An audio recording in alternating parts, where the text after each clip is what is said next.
Imagine being a police captain in a small town that plays host to the University of Idaho. These pictures are idyllic. All told, with the students, it is a population here in Moscow of 26,000 people. And that is roughly a third of the size of an average football stadium. It's about as Mayberry as it gets. Now imagine getting that awful call on a Sunday afternoon. Captain Roger Lanier took that call a month ago today, November 13th, and he is just now talking about those first few moments, those first few hours, how the investigation began, how it grew, and what the hardest part of it is now, aside from finding the killer of 4 kids, of course. He dropped some new and compelling details in yet another media release where investigators strangely themselves ask and answer their own questions with no reporters present to hold them publicly accountable for their work. And with that as the caveat, some of today's remarks are really worth hearing. Take a listen. I got called at home. It was on a Sunday afternoon, and it took me a second. I really had to think about what I had just heard.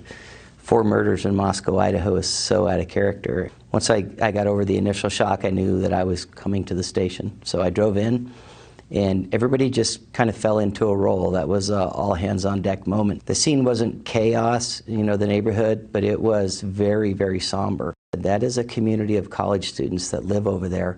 Many of them, through word of mouth, knew what had happened. They were standing outside. There was a lot of crying. There were friends trying to find out who exactly was inside the house. Some family members that arrived on scene. It was incredibly hard for the community, but it was also really, really hard on our officers, some of whom were very young, and that was the first real major crime scene that they had encountered. The general public doesn't have any idea the scope of this investigation. We have the FBI's command post in our parking lot. Everything that they would normally do down in Salt Lake City, they're doing right here in our parking lot. So the team effort has been amazing. It's been overwhelming at times, but there are so many people with so much expertise. What role has speculation, rumors, and the conversations on social media play in the investigation? Yeah, that has been by far the most frustrating part of this. Just look at social media and the rumors that fly out there.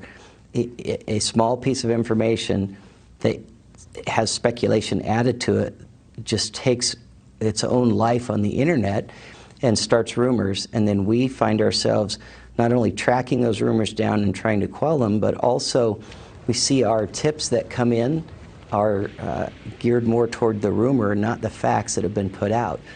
And the really unfortunate part of it is the effect that it's had on the victims' families, on the college students and friends of the victims, some of whom have had death threats. This investigation is not cold. Every single day we get a good amount of viable tips, and those tips help us do everything from clear people who maybe there was some speculation about to further some of the theories that we're working on. Eventually, and we see this coming, eventually we're going to narrow in on exactly what happened and who did it. We certainly all look forward to that. Thank you for watching. Go to newsnationnow.com to find NewsNation on your television provider. And don't forget to click the red subscribe button below to get more of NewsNation's fact-driven, unbiased coverage.